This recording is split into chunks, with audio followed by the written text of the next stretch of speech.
اختي هاد الفرينه اختي الحرشه وسام اللي ما شاء الله ما شاء الله جاوني تعالى كثيره كثيره كثيره كثيره.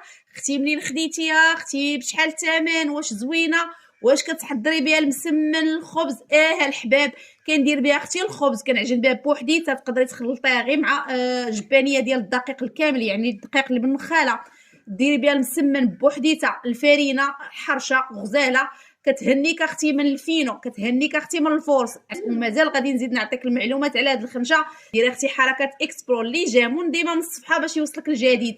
نزيد نكمل معاك اختي تحت الطلب ديالكم حلي لينا اختي الدقيق نشوفوا كيفاش داير من الداخل. بالنسبه للناس الجداد كل نهار كيدخلوا عندنا متتبعات جداد ولا بد خصنا نعطيوك اختي حتى انت المعلومات اللي غادي تنفعك. هاد الدقيق هذا وسام هانتي كتشوفي كديري به الخبز البطبوط المخنفر المسمن اللي كيك كلشي و25 كيلو. الثمن ديالو هاوته موجود في اتاق الدواء.